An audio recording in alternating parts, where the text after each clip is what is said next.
Hi everyone, I want to do a video on proving that Canaan is in Africa, the land of milk and honey.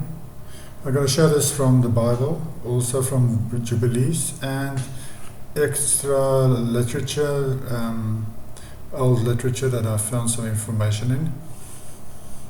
Let's start with Jubilees 8. I've mentioned this verse in other videos. In my video of where Mount Sinai is, for instance, and where the Garden of Eden is. And Noah rejoiced that the portion came forth for Shem. This is Noah rejoicing that Shem got the specific portion, which is the east side of the Nile River in Africa, and including Arabia, India, and parts of the parts there of Europe. Not Europe, of Asia. Most of Asia and Europe, of course, Japheth got that. So let's see verse 19. And he knew that the Garden of Eden is the Holy of Holies and the dwelling of Yahuwah. And Mount Sinai, the center of the desert. This is in Arabia. Mount Zion, the center of the navel of the earth. These three were created as holy places facing each other. So it says that they are facing each other, probably being in line with each other. That Mount Zion is on the. This is what I want to focus on here. Mount Zion is the center of the navel of the earth. Remember this. When it talks about center, it talks about a specific area on earth. Let me show you a picture of where this is. Here, the equator is the center of the navel of the earth. With your body, your navel is in the middle of your body. Now, with the same with the earth is a plane, level plane, as the Bible says. It's not a spinning ball. Anyways, the equator is the center of the earth. It divides the north from the south. That's the equator. That is what it says there in Jubilees 8. So he says that Mount Zion is on the navel, on the equator of Africa.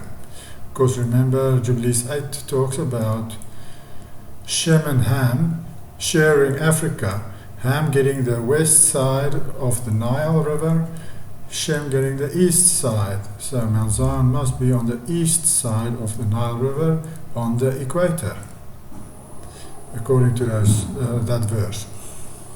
Okay, so let's continue with Sir John Mandeville. The Travels of Sir John Mandeville. The book was written in 1300 to 1399. It's a very old book. So this is the Travels of Sir John Mandeville. And let's look at page 129, what he has to say. For it is a commonplace that Jerusalem is in the middle of the earth. He's not talking about the Arctic, he's talking about the equator. You'll see later why I say this. So he says, it's commonplace that Jerusalem is in the middle of the earth. It may be proved thus. Let a man take a spear and stick it in the ground at noon, at the time when day and night are of equal length. This is the equinox, the spring or fall equinox. Both of them, the sun goes over the equator. And it will cast no shadow on either side. So at noonday, there will be no shadow of that spear when it is the equinox. So what he is saying is that Jerusalem and Mount Zion is on the equator. David bears witness of this where he says, and then he writes it I think in Latin, But anyways, this is, I looked it up and it's Psalm 74 verse 12. He's quoting. And he's saying that in this verse, David even acknowledges that Mount Zion and Jerusalem is on the equator, that it is on the middle of the earth. Let's look at that.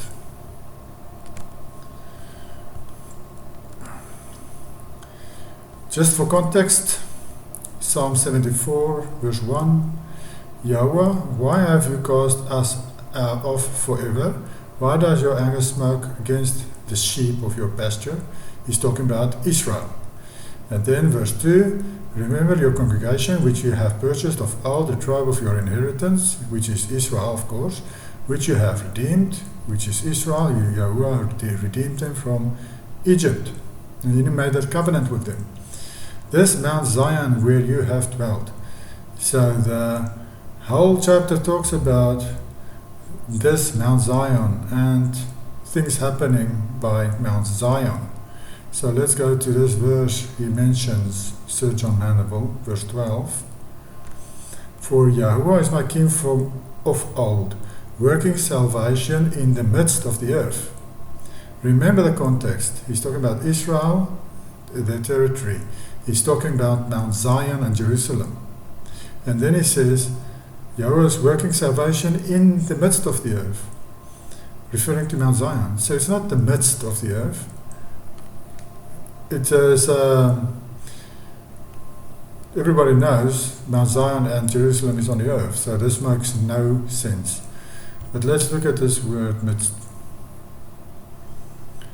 There's the word midst. Let's use different ones. Among, it's among the earth, that doesn't make sense. Midst of the earth doesn't make sense, because it talks about a specific place. Within, if you're a hollow earth believer, you can maybe use this word within. It's inside the earth. Inwards, it's not that. So let's see here outline of biblical usage. Midst, among, inner part, middle, inward part. Down here, this is actually what I wanted to look at. Correct from H 7126, properly the nearest part, i.e. the center, whether literal, figurative or adverbial. The center. The midst can be the center or the middle. And in this context of this chapter, talking about Mount Zion specifically, and the areas surrounding Mount Zion, it is referring to the middle or the center of the earth. So what David actually is saying is that Mount Zion is on the center of the earth, just as we read in Jubilees 8, that it is on the navel of the earth, the center of the navel of the earth. Jubilees 8 also said center. Mount Zion, the center of the navel of the earth. Now here we see that this word in Jubilees, Psalm 74 verse 12, this is also can be used center or middle of the earth. So again, David says it is on the equator in this verse.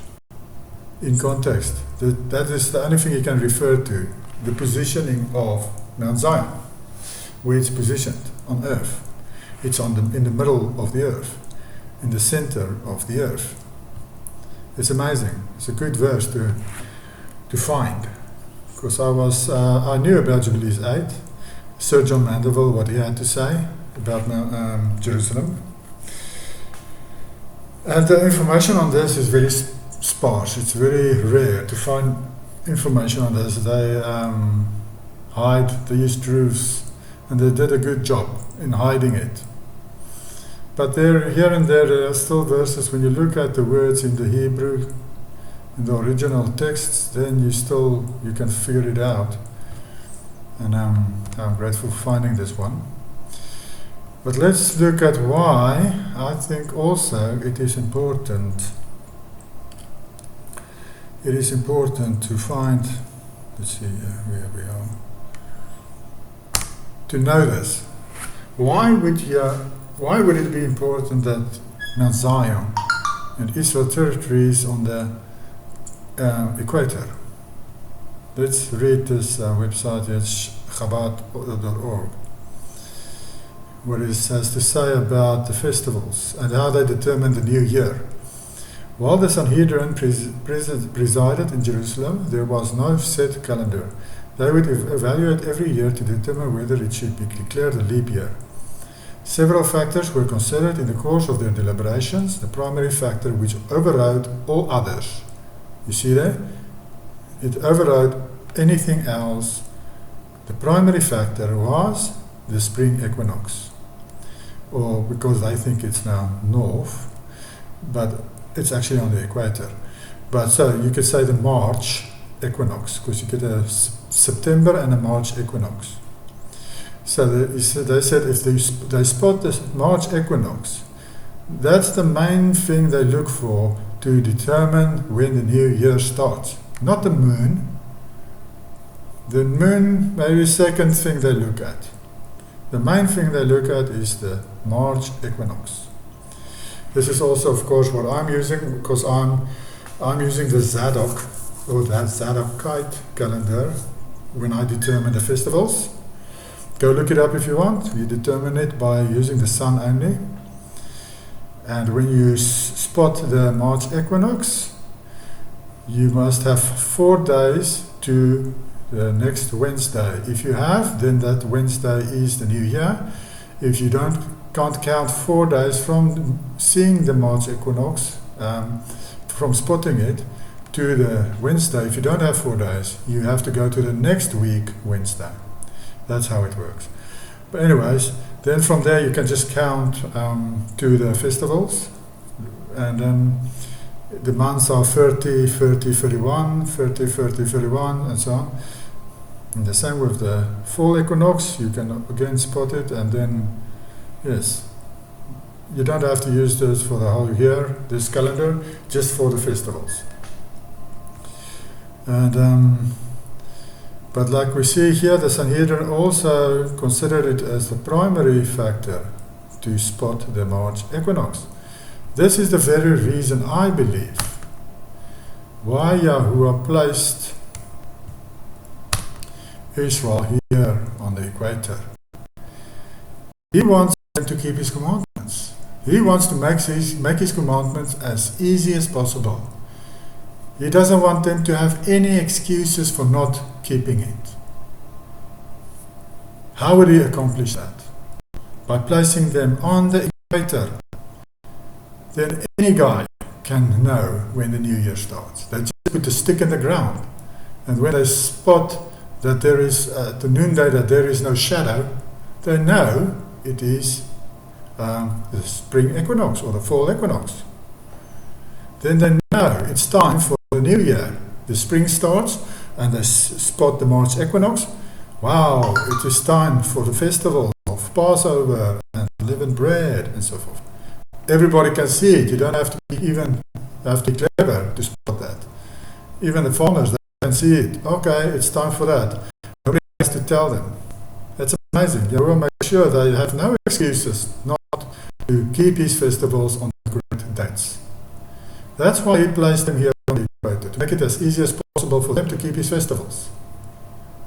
I believe that's the main reason also why not the main reason, but it's a blessed area. That's the main reason, the land of milk and honey. But another big reason for Yahuwah placing them there is his festivals, his commandments, for them, to make it easier for them to keep it. It's amazing find, and I believe that is one of the reasons also Yahuwah placed them here on the equator, and why the land of milk and honey was here. By Rwanda, Uganda, Kenya.